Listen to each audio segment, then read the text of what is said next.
connaissez le plus heureux ce matin? C'est moi. Je peux enlever. Bonjour à tous, j'espère que vous allez bien. Oui? C'est bon, c'est OK? OK, amen. J'aimerais qu'on puisse prier. Te bénissons, Seigneur, parce que tu es dans ce lieu.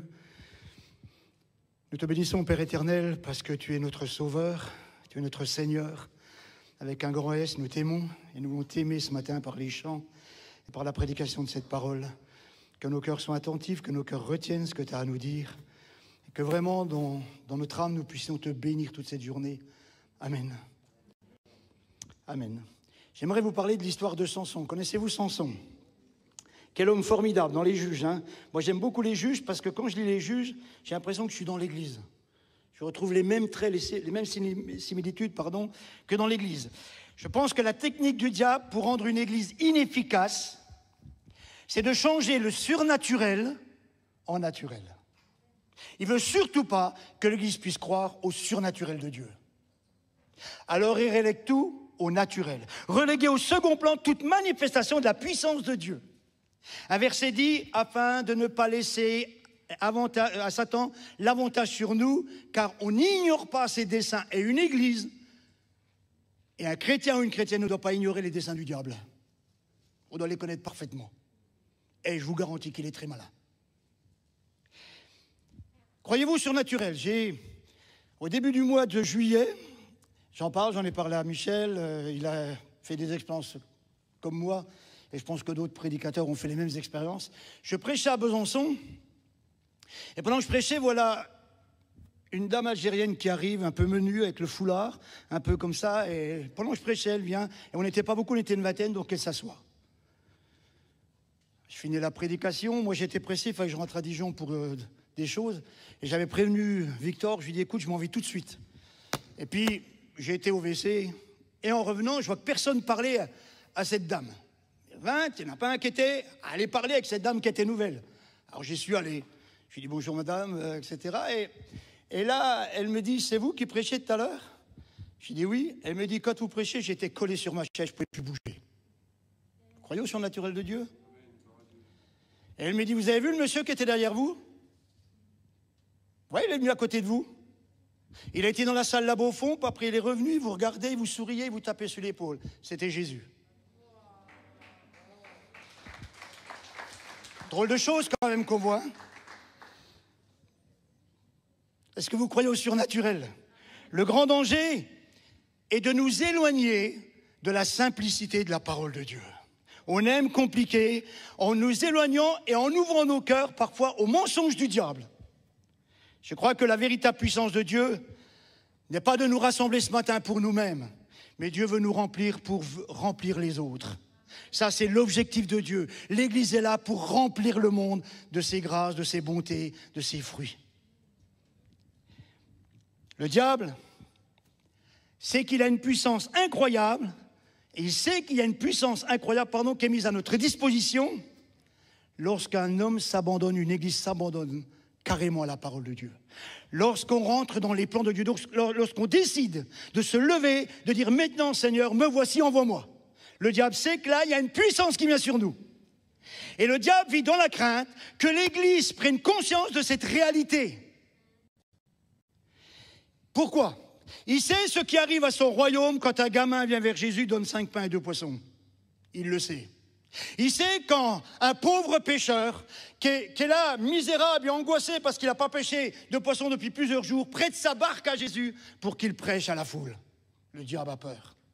Il a peur lorsqu'un jeune homme qui s'appelle Moody, qui est un gamin qui ne sait ni lire ni écrire, qui vient un jour à l'école de dimanche, qui décide de donner sa vie à Dieu, et à travers cet homme, Dieu va délivrer des centaines de milliers de personnes, et va amener les gens à l'évangile. Il sait quand un homme se lève, et quand Dieu le remplit du Saint-Esprit, il sait ce qui va se passer. Alors il fera tout pour que ça n'arrive pas. Et il nous dira des mensonges. Bouge pas trop, t'en fais assez, va pas plus loin. Oh là là, qu'est-ce que tu nous fais là? Il enverra même ses acolytes pour nous parler et pour nous arrêter. On écoute ce que Dieu dit dans sa parole ou on écoute les raisonnements de ce monde. C'est nous qui choisissons. Aujourd'hui, je sais qu'il ne faut pas culpabiliser l'Église.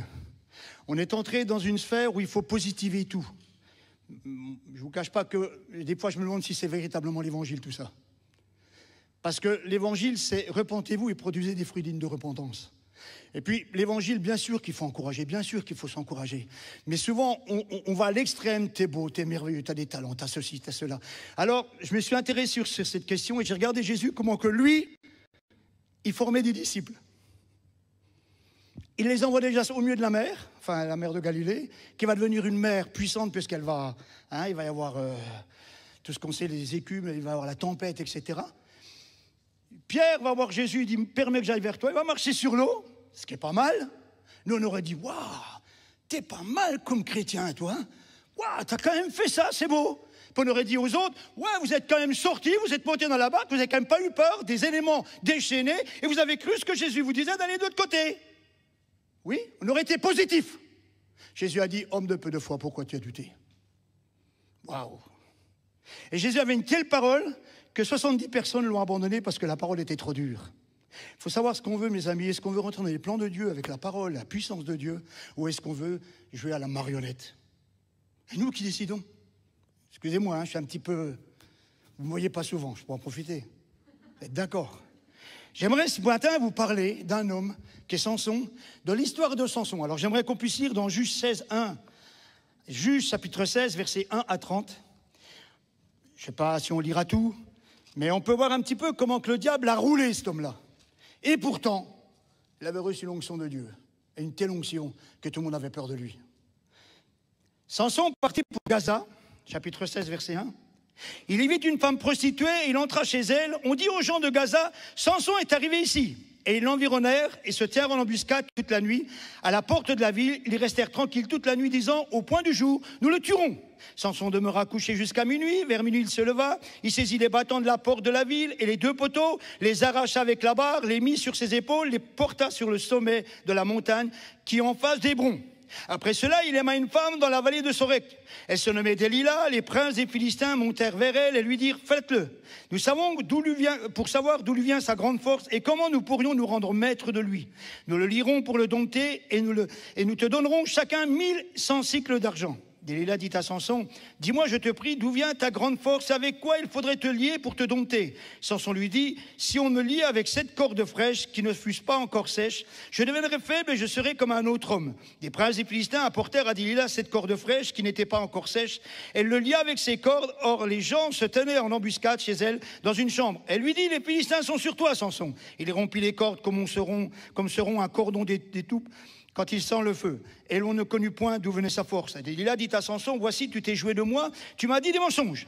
Maintenant, je te prie, indique-moi avec quoi il faut te lier. Il lui dit, si on me lie avec des cordes neuves, dont on ne fut jamais servi, je deviendrai faible et je serai comme un autre homme. Delilah prit les cordes neuves avec lesquelles elle le lia, puis elle lui dit, les Philistins sont sur toi, Samson. Or, les gens se tenaient en embuscade, dans une chambre, il rompit comme un fil de corde qu'il avait au bras. Delilah dit à Samson, jusqu'à présent, tu t'es joué de moi, tu m'as dit des mensonges, déclare-moi avec quoi il faut te lier. Il lui dit, tu n'as qu'à tisser les 7 tresses de ma tête avec la chaîne du tissu et les fixer sur la cheville. Puis elle lui dit, les Philistins sont sur toi, Samson. Il se réveilla de son sommeil et il arrachait la cheville du tissu et le tissu. Elle lui dit, comment peux-tu dire je t'aime puisque ton cœur n'est pas avec moi? Voilà 3 fois que tu t'es joué de moi et tu ne m'as pas déclaré d'où vient ta grande force. Comme elle était chaque jour à le tourmenter, à l'importuner, par ses instances, son âme s'impatienta. À la mort, elle lui ouvrit tout son cœur. Elle lui dit, le rasoir n'a point passé sur ma tête parce que je suis consacré à Dieu dès le ventre de ma mère. Si j'étais rasé, ma force m'abandonnerait. Je deviendrais faible et je serais comme tout autre homme. Delilah, voyant qu'il lui avait ouvert tout son cœur, envoya appeler les princes des Philistins et leur fit dire, montez cette fois car il m'a ouvert tout son cœur. Et les princes des Philistins montèrent vers elle et apportèrent l'argent dans leurs mains. Elle l'endormit sur ses genoux et ayant appelé un homme, elle rasa les 7 tresses de sa tête et Samson commença ainsi à le dompter. Il perdit sa force. Elle dit alors, les Philistins sont sur toi, Samson. Il se réveilla de son sommeil et dit, je m'en tirerai comme les autres fois et je me dégagerai. Il ne savait pas que l'Éternel s'était retiré de lui. Les Philistins le saisirent, lui crevèrent les yeux et on va l'emmener dans une prison et on va lui faire tourner la meule. Waouh. On a envie de pleurer quand on lit cette histoire, hein? Pas vous?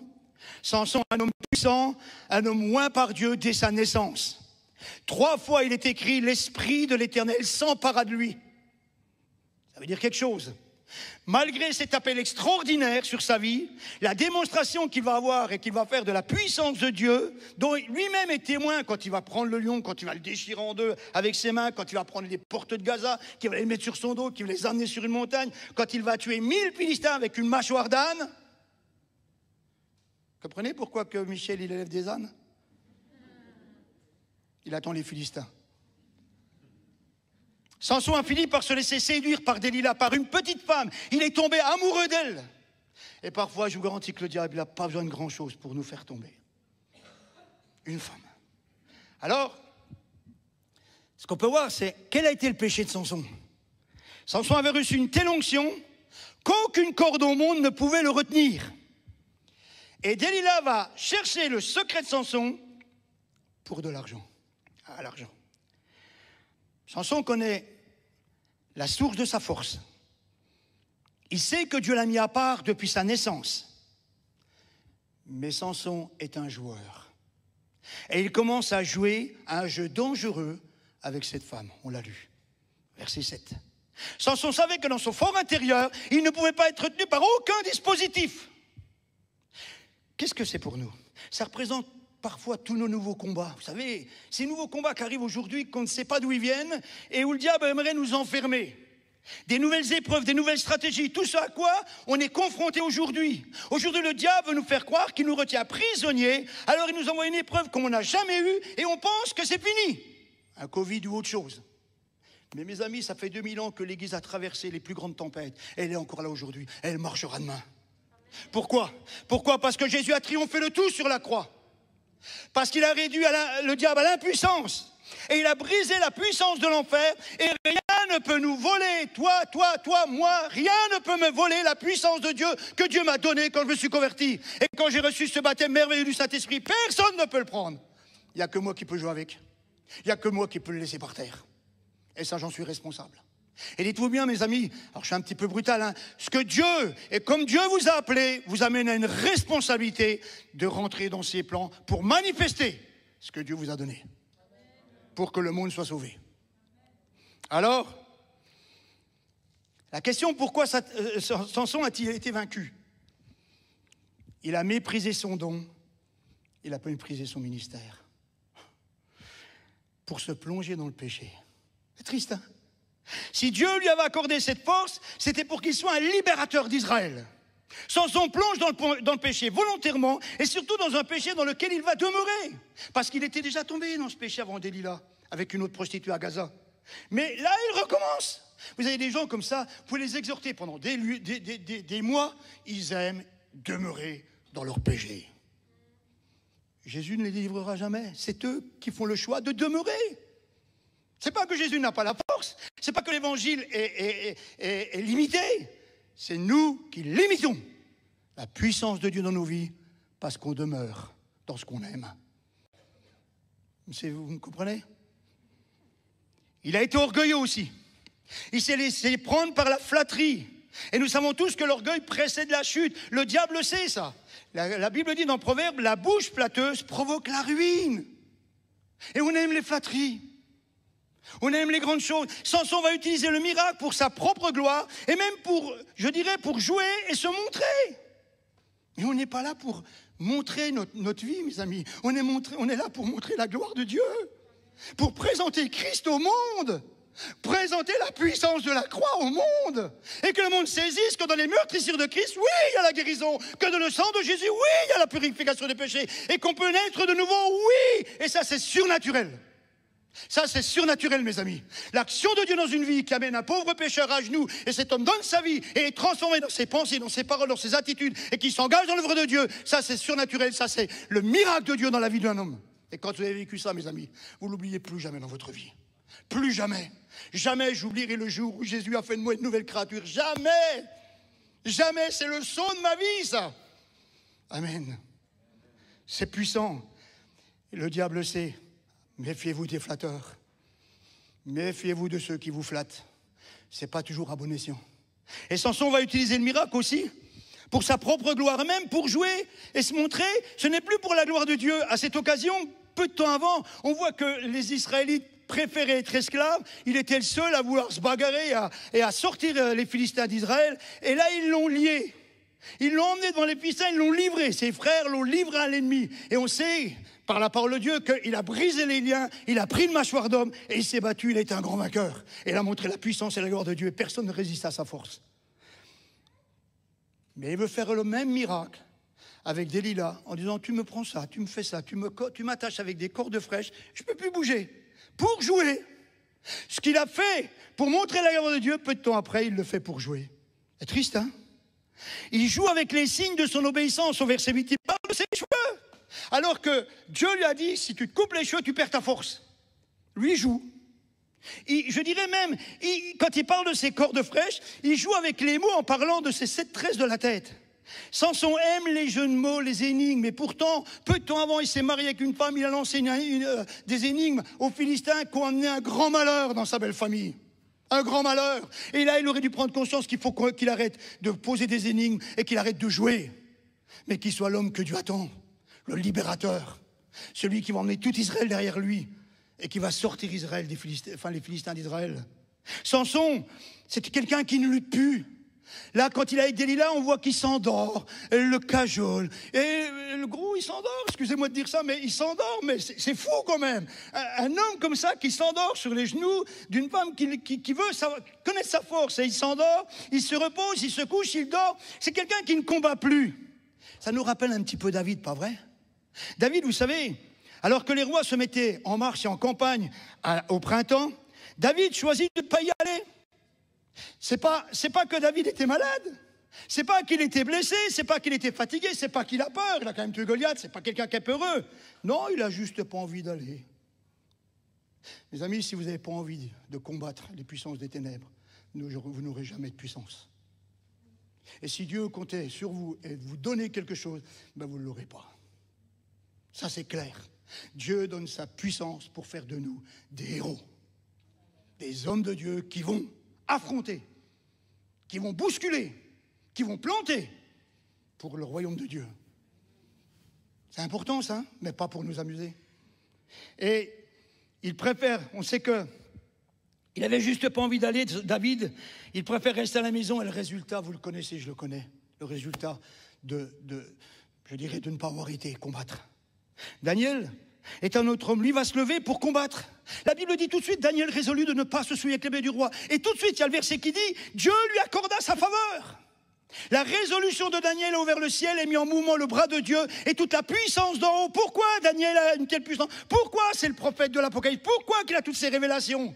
Parce qu'il résout dans son cœur de ne pas se souiller. Il ne marche pas avec les bêtises et avec les mots du diable. Il reste ferme, il est prêt à mourir pour la cause de son Dieu. Alors Dieu lui donnera des révélations. Ce n'est pas des coups de baguette magique, frères et sœurs. C'est la disposition de notre cœur et de notre vie, de notre consécration qui amène à ce que Dieu nous parle.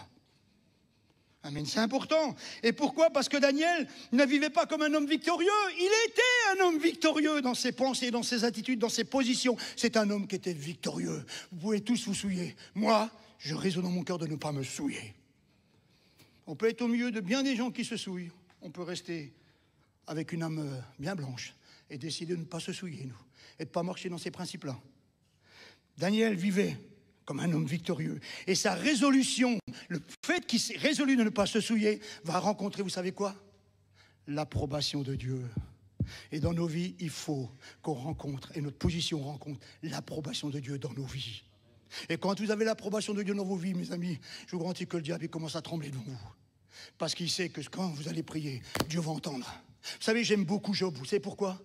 Parce que quand le diable vient se présenter devant Dieu et qu'il lui dit, c'est Dieu qui lui dit, tu as vu mon serviteur Job, intégré droit dans toutes ses voies, il était connu dans le ciel. Et mes amis, les gens qui prennent une telle position sont connus dans le ciel. Et les démons les connaissent. Et s'y frottent pas trop. Vous savez, j'ai mis entre guillemets, c'est 2 minutes Samson. Vous savez, qu'est-ce que c'est qu'un homme qui prend des positions? Vous connaissez les hommes vaillants de David, hein, dans premier livre des Chroniques à la fin. On voit tous ces hommes vaillants qui étaient, c'est des hommes quand même qui ressemblent à David, quoi. Les géants et tout ça, ça leur faisait pas peur. Et vous avez un homme qui s'est tenu au milieu d'un champ de lentilles. Pourquoi j'ai voulu le mettre, j'ai voulu en parler parce que on voit que les Philistins arrivent pour prendre tous les toutes les provisions d'Israël, les emmener dans leur camp, et les pauvres paysans fuient parce qu'ils ont peur. Et là, un homme vaillant de David était là, et avec sa seule arme, je crois un aiguillon à bœuf, je crois, il va se mettre au milieu du champ et il dit, vous avancerez plus les gars. Waouh! Est-ce qu'on est cet homme-là? T'avanceras plus, tu n'iras pas plus loin. Oui? Et la Bible dit qu'il a tenu ferme dans une parcelle de terre, parcelle de lentilles. Cet homme, regardez un petit peu, il possède 3 qualités. Il possède l'intégrité, il possède se concentrer sur l'objectif et sur l'ennemi, et il possède la persévérance, prêt à mourir. Il met ces choses-là en valeur. Et j'ai voulu mettre être intègre, qu'est-ce que ça signifie? On parle de l'intégrité. Veux-tu être intègre, mon frère? L'intégrité, c'est faire attention aux détails. Je crois que cet homme s'est mis en combat dans un champ de lentilles qui vaut rien. C'est pas un champ de blé, c'est pas un champ de maïs, c'est pas un champ d'orge, c'est un champ de lentilles. On s'en fout d'un champ de lentilles, on le laisse à l'ennemi, ça c'est pas grave. Non, lui il le prend. C'est-à-dire que le détail de sa vie, ce qui a peu d'importance pour les autres, a de l'importance pour lui devant Dieu. C'est ça un homme intègre, mes amis. C'est ça un homme intègre. Et faire attention aux détails, apprendre à être vigilant avec les détails comme avec les grandes choses. On aime être fort quand il y a des grandes choses, quand on est vu, quand il y a les caméras, quand il y a la télévision. Mais quand tu es tout seul dans ta chambre, mon frère, est-ce que tu le tiens, ton champ de lentilles? Est-ce que tu ne fais aucun compromis pour garder l'onction de Dieu dans ta vie? Parce que c'est là que Dieu te regarde. C'est pas dans le milieu de la foule. C'est pas quand tu as acclamé.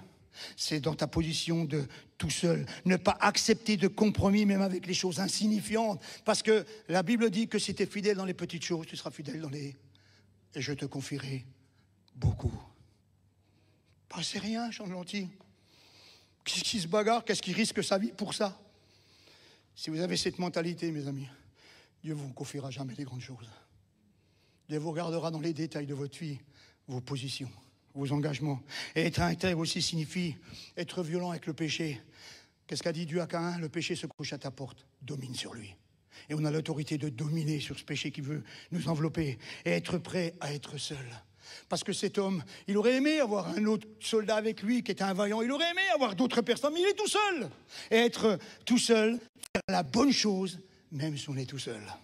Dire prendre les bonnes décisions, les bons engagements, les bonnes positions, même si personne n'est là pour nous regarder. Et puis on aime faire ça quand tout le monde nous regarde. Mais là, il est tout seul, personne ne le regarde. Sa victoire a été rapportée, on ne sait pas par qui, mais personne, c'est peut-être lui qui l'a raconté, mais personne ne l'a vu, cette victoire. Il n'était pas là pour amuser la galerie, lui. Il était là pour démontrer la puissance et l'onction de Dieu sur sa vie. Et qui était Israël pour l'Éternel? Et nous sommes là pour démontrer qui est l'Église devant Dieu. Être prêt à être seul. Finalement, Samson va rejeter l'importance de son obéissance, ses cheveux. Il va perdre toute sa force, il va tomber entre les mains de l'ennemi. J'aimerais vous dire que le diable rôde comme un lion rugissant. Et il cherche encore aujourd'hui les gens qu'il va détruire. Et je crois, j'aimerais, parce que j'ai ce verset-là qui est sur mon cœur depuis plusieurs mois, le diable est descendu sur terre, animé d'une grande colère. Et il fait la guerre aux saints. C'est-à-dire qu'il va nous faire la guerre, mes amis. Tout ce qui arrive là n'est pas du hasard. Il vient nous faire la guerre. Il vient contester notre vie spirituelle. Il vient contester même que Christ nous ait sauvés. Il vient tout contester. C'est à nous de proclamer et d'affirmer que Jésus-Christ est roi, qu'il est Seigneur, qu'il règne et que c'est lui qui aura le dernier mot à travers tout ce qu'on peut traverser. L'Église est arrêtée? Non, non, l'Église avance. Je crois. Les gens ont besoin de l'Évangile. Alors, j'aimerais vous parler des conséquences du péché de Samson. Parce qu'il y a toujours des conséquences. Il va se retrouver en contact direct avec une femme qui voulait sa perte. Et c'est ce qui arrive dans notre vie. Il était fort, il pouvait tuer 1000 Philistins, mais il s'est fait avoir par une femme un peu comme Élie, qui fait descendre le feu, mais qui a eu peur de Jézabel et qui est tombée en dépression. Comme les 7 cordes fraîches n'ont pas retenu Samson, Delilah insiste et lui redemande quelle était la source de sa porte au verset 11. Et Samson savait que les liens les plus résistants ne tiendraient pas. Il avait reçu l'onction de Dieu. Et au verset 13, elle lui repose la même question pour la 3e fois. Et Samson lui répond, les Philistins pouvaient lui attacher la tête, mes amis. Pouvaient lui mettre, je sais pas quoi, autour de la tête. Personne ne pouvait le vaincre parce que nous sommes simplement esclaves de ce qui triomphe de nous et on peut nous enchaîner, on peut nous emprisonner. Personne n'aura raison de nous si le péché qui vit en nous est ce qu'on aime dans la chair. Mais autrement, mes amis, le monde peut vous enchaîner, vous êtes forts. Et je crois que l'Église a 2000 ans, si vous lisez un peu les livres d'histoire, vous verrez les héros, où ils ont été des héros. pas au milieu de la foule parfois, dans des cachots de prison. Et ils ont démontré la valeur et la puissance de Christ. Amen. C'est important. Et ça prouve que nous ne pouvons être vaincus dans notre esprit. On n'est vaincu que ce qui triomphe de nous. Si nous restons attachés à la parole de la vérité, si on est ferme dans ce qu'elle dit, de notre identité en Christ, on sera toujours vainqueur. Quand vous plongez votre Bible, vous la mélangez, vous l'attachez à ce que dit la Bible, la vérité, vous saisissez cette vérité pour vous, même si elle vous fait mal, même si elle vous écorche, même si elle vous rabote, mais c'est la vérité de Dieu, c'est ce que Dieu dit. Vous l'acceptez, personne n'aura raison de vous. Vous serez plus que vainqueur. Plus que vainqueur. Alléluia. Vous savez, j'ai fait un jour un message. L'importance d'être le berger de ses pensées. C'est pourquoi le psaume 23, le bon berger conduit son troupeau dans les verts pâturages et vers les eaux paisibles. Conduisez vos pensées dans les verts pâturages et dans les eaux paisibles. Construisez des pensées, alléluia, qui glorifient le Seigneur, qui ne cessent pas embarquer dans n'importe quel endroit et à manger n'importe quelle herbe, mais des pensées qui sont nourries de la parole de Dieu, qui vivent la parole de Dieu, qui s'impactent dans la parole de Dieu. Et le diable est vaincu. Il n'a aucune autorité sur vous. Alors Delilah va revenir à la charge. Chaque jour, elle va le presser, elle va l'ennuyer jusqu'à ce qu'il lui dise la vérité. Et c'est que le diable voulait savoir depuis le début. Samson a fini par lui révéler. Il a révélé à l'esprit de séduction qui avait pris la forme de Delilah. Et vous inquiétez pas, ou peut-être, mais on ne compte pas forcément le diable. Le diable sait se déguiser en ange de lumière. Il s'est arrivé sous les traits d'une belle fille. Et là, c'est ce qui s'est passé. Il est arrivé et mon Samson a été séduit par une belle fille. Par une belle fille. Il va lui dire, si j'étais rasé, ma force se retire de moi et je deviens faible. Je serai comme le commun des mortels. Et c'est exactement ce qui va lui arriver à Samson. Il va perdre sa consécration, il va perdre son onction, il va devenir comme le commun des mortels. Il a fini aveugle, a tourné une meule dans une prison, aveugle spirituel pour un travail inutile. Il est appelé à une grande délivrance d'une nation. Il se retrouve dans une prison à tourner une meule, à un boulot qui est complètement inutile et qui ne sert à plus rien. Satan l'a amené exactement à l'endroit où il voulait. Vous savez, connaissez ce verset parce que tu crois que tu es riche, je te dis que tu es pauvre et nu. Et je te conseille d'acheter de l'or éprouvé et du collier pour dans tes yeux. Pas se croire trop riche. Humilions-nous sous la puissante main de Dieu. Et lui, il élèvera l'Église au temps convenable. Il nous élèvera quand il faudra. Et je vous garantis qu'on répondra présent quand il aura besoin de nous. Samson va se retrouver en contact direct avec les Philistins qu'il ne voit plus. Pourquoi ? Parce que la désobéissance et le manque de parole dans nos vies, le manque de sérieux, nous rend aveugles et ouvre les portes aux puissances des ténèbres. Il est rempli de présomption et de fausse sécurité. C'est le péché avec en même temps une conséquence. Quand on lui coupe les cheveux, il dit « je me lèverai et je me délivrerai comme avant ». Il ne savait pas que le Saint-Esprit était parti. Moi, ça me fait peur. Je dis « Seigneur, jamais, jamais. C'est une vierge folle. Samson est devenu une vierge folle. » C'est terrible, non ? Non ? Il n'a plus conscience. Il a une vue faussée sur lui-même. Il se croit encore fort alors qu'il est faible. Il a une vue faussée sur l'adversaire. Il a une vue faussée quant au péché qu'il a commis. Et du danger dans lequel il se trouve, il est cueilli. Et il s'impatiente jusqu'à la mort. Ce qu'il n'aurait jamais fait auparavant, il le fait maintenant par sentimentalisme et par manque de résistance, parce qu'il aime Delilah. Tu dis que tu m'aimes, mais tu me mens. Le diable dit à Samson qu'il lui ment, alors que c'est le père du mensonge. Je ne sais pas si vous voyez un petit peu le dialogue qu'il y a là au milieu, hein. On est quand même là pour proclamer la vérité. Et Delilah lui dit, t'es un menteur, tu ne me dis pas la vérité. Mais elle a raison, elle ne dit pas, il joue. Il joue. Il s'endort d'un sommeil inconscient. Et il faut que le sommeil soit profond, mes amis. Pourquoi ? Parce qu'on traîne le ton comme un mouton et il ne s'en aperçoit même pas. On lui coupe les cheveux, on le tond et lui dort sur les genoux de Delilah. Il s'imagine qu'il va vaincre alors qu'il est vaincu. Il est vaincu. Quand il se réveille, il n'a plus d'huile. Et ses yeux sont crevés. Les mêmes yeux qui l'avaient fait tomber avec une femme dans Juge 16:1, quand il l'a vue, cette prostituée, il est saisi par l'ennemi. Il avait été établi pour avoir la victoire sur l'ennemi. Il est vaincu. Il n'y a rien de plus terrible, mes amis, qu'un chrétien qui est vaincu. J'en ai rencontré. Il n'y a rien de plus terrible, vous avez envie de pleurer. Des gens qui étaient destinés à quelque chose de fort avec Dieu, et ils sont vaincus maintenant. Vaincus parce qu'ils ont laissé le diable et les portes de leur vie ouvertes au diable. Ils n'ont pas veillé, ils n'ont pas fait attention, et le diable les a roulés. Soyons vigilants. Amen. L'ennemi va le faire descendre le lion avec une chaîne d'airain. Il ne peut plus se débarrasser de ses liens. Il n'est plus conduit par l'esprit. Mais c'est l'ennemi qui le fait descendre maintenant. Un homme qui est plus conduit par l'esprit, c'est l'ennemi qui le conduit. Il va tourner une meule dans une prison. Et dans cette prison, le malheur, le désespoir, l'ennui, les angoisses. Et en même temps, il travaille pour l'ennemi. C'est fou ça, il travaille pour l'ennemi. Qu'a dit Jésus, celui qui n'est pas pour moi est contre moi. Alors, bientôt fini, vous inquiétez pas. Hein.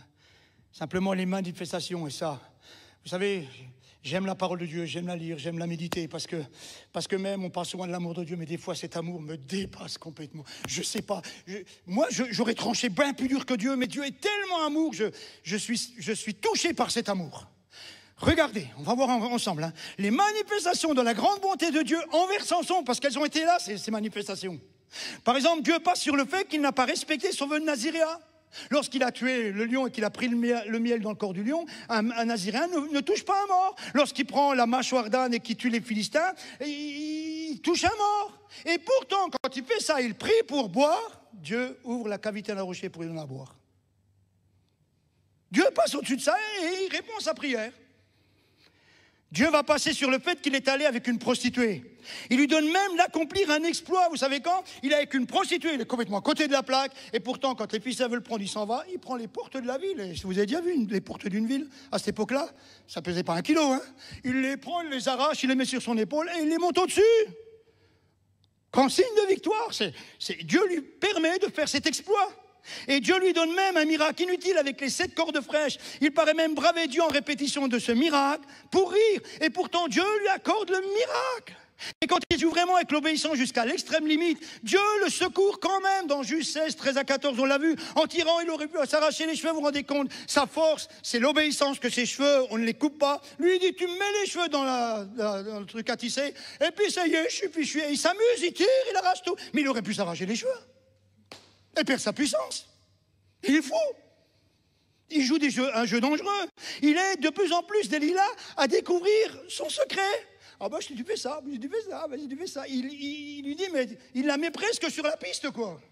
Et puis, dans cette extrême limite, tu vas lui donner quand même la délivrance. Et ça, c'est la grande bonté de Dieu. Mais jusqu'à quand? Jusqu'à quand? Et cette bonté, c'était pour que Samson réalise qu'il est à côté et qu'il arrête. Et puis, quand il sera en prison, et ça, moi, ça me dépasse. Il est là, il a les yeux crevés, la traîne. Et pourtant, il va prier. Il va rentrer en lui-même. Et Dieu va lui permettre de faire un exploit où il va écarter les 2 poteaux.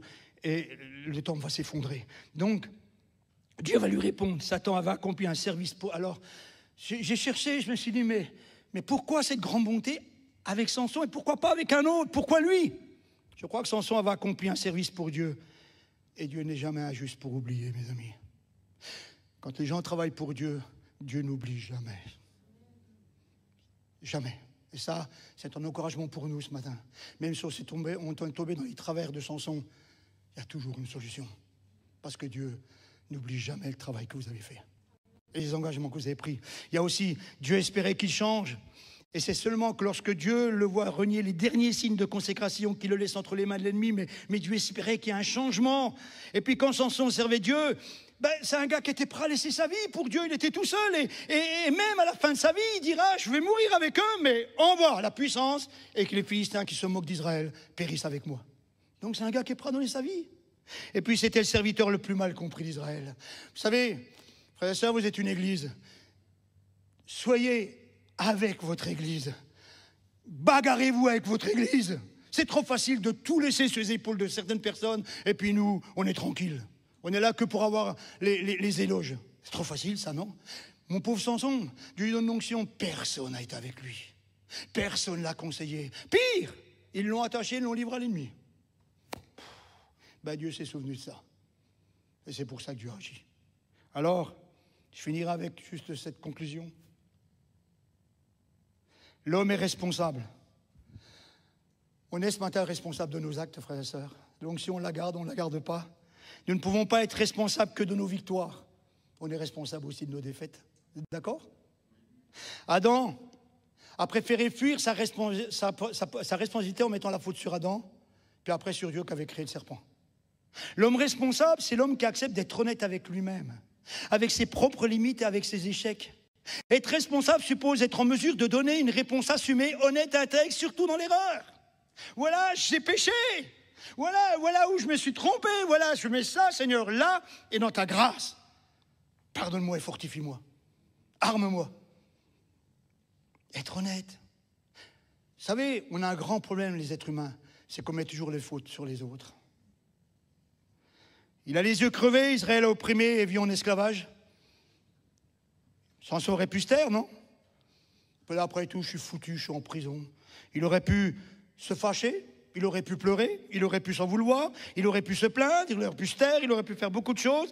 Il aurait pu même crier contre Dieu ou manifester toute autre réaction immature. Mais Samson savait que s'il était là, c'était par sa faute. Mes amis, il y a des fois, on se retrouve dans des situations, c'est uniquement de notre faute. Et c'est ça que Dieu veut qu'on regarde. Et qu'on lui amène au trône de la grâce. Et qu'on le confesse. Alors il va prier. C'est un homme qui va assumer ses mauvais choix. Il va demander une dernière fois à Dieu de sa force pour être, non plus pour être arrogant ou impressionner la galerie, mais pour libérer le peuple d'Israël. Et être responsable, c'est agir pour le bien des autres. Vous devez, mes amis, je dois, moi, être responsable de ma vie spirituelle pour impacter d'autres, pour donner à d'autres ce que j'ai reçu de Dieu. Et que les fruits de l'esprit que je reçois, que je puisse les distribuer, les donner, que des gens puissent en profiter, et non pas être un figuier avec des feuilles et pas de fruits. Il faut que Jésus, quand il est dans ma vie, je réponde présent, c'est-à-dire qu'il peut m'utiliser pour quelqu'un qui a des besoins de paix, de patience, de maîtrise de soi, etc. Et que je sois là comme un roc. Oui, et que je puisse lui donner ses fruits, toute cette patience qu'il a besoin. C'est un choix. Les hommes responsables, mais pour que ça arrive, il fallait qu'il meure. Il faut mourir pour libérer son peuple, être responsable, c'est agir pour le bien des autres, c'est mourir. Et un homme responsable est un homme qui meurt à lui-même, c'est le meilleur moyen pour porter du fruit. Pourquoi? Si le grain de blé qui est tombé en terre ne meurt, il ne porte pas de fruit. S'il ne meurt pas, il ne porte pas de fruit. C'est un choix. Dieu m'a visité, je peux mourir à moi-même et porter du fruit. Mais je peux être quelqu'un de vide, complètement vide, avec des raisonnements vides. Nous avons tous reçu des dons, vous avez reçu des talents, on a reçu des compétences, dans le seul but de faire fructifier ce que Dieu nous a donné, de les faire grandir, de les développer, enfin d'en faire bénéficier l'Église et les autres dehors. Uniquement pour ça, frères et sœurs, pour être ces poteaux indicateurs, ces témoins de ce que Dieu fait dans un homme quand il lui ouvre son cœur. Amen. C'est important pour cela. Il nous faut mourir. Faites donc mourir dans les membres qui sont sur la terre, l'impudicité, l'impureté, les passions, les mauvais désirs, la cupidité, j'en passe. Et vous trouverez certainement d'autres versets. Mais faites donc mourir. Vous savez, juste encore ça, j'aime beaucoup Joab. Joab, c'est le gars qui est spirituel, puis des fois, il est charnel au possible. Il est intéressant. Étudier Joab, le commandant en chef de l'armée de David. Mais c'est à la fin de sa vie, quand c'est terminé, quand David dit maintenant, mais c'est même Salomon qui dit, je vais te tuer, quoi. Il y en a marre, quoi. Parce que tu es tellement charnel, tu nous mets tellement les tapis, enfin, et tu nous fais tellement de croche-pieds qu'il y en a marre. Il va où il y a le tabernacle, il prend l'autel des sacrifices, il prend les cornes et il dit, je veux mourir ici. Salomon, il dit, sors. Il dit, non, je meurs ici, mais c'est à la fin de sa vie qu'il va mourir. C'est au début qu'il aurait dû mourir. C'est depuis longtemps qu'il aurait dû mourir à la cause de Dieu et ne pas laisser parfois sa chair prendre le dessus. Comprenez ce que je veux dire? C'est pas quand on est à moitié mort, à moitié paralysé qu'il faut commencer à prier. C'est quand on est en bonne santé et que Dieu puisse nous utiliser. Nous disons souvent, tant qu'il y a de la vie, il y a de l'espoir. Alors je finis avec ça ce matin. Osons dire, tant qu'il y a de la mort, il y a de l'espoir. Tant qu'il y a de la mort à ma vie, il y a de l'espoir.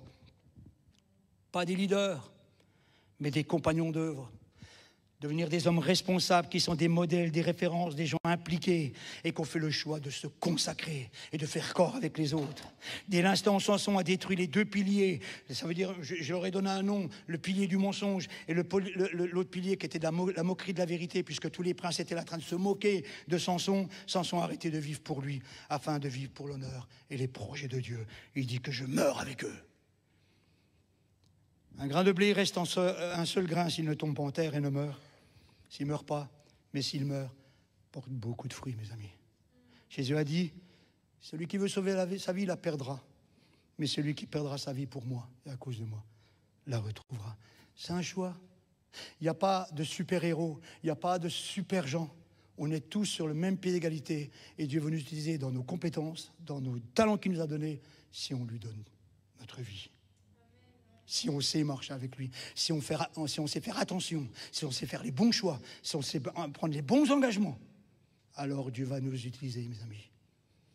Amen. Ça, c'est être utilisé par Dieu. Quelle grâce. Quelle grâce. Parce que vous marchez sur la mer, là. Avec lui, vous marchez sur la mer. Des fois, vous enfoncez, vous relevez. Mais quelle vie. Je dirais que c'est la vie la plus palpitante qu'on peut avoir. Vivre avec Jésus-Christ. Waouh. Waouh. Combattre pour Jésus-Christ. Waouh. Amen. On peut baisser la tête et on peut prier. On te rend grâce, Seigneur, pour cette prédication. Alléluia. Tu as dit à Marthe, quand tu as ouvert le tombeau, je vais ressusciter ton frère, crois-tu cela? Tu nous dis la même chose. Est-ce que vous croyez que je peux me servir de vous, vous utiliser pour ma cause et faire de vous des héros? On le croit. On veut le croire ce matin, Seigneur. Oui, on le croit. Et on veut proclamer ta puissance et ton évangile de gloire, Jésus. Amen. Amen. Gloire à Dieu, amen.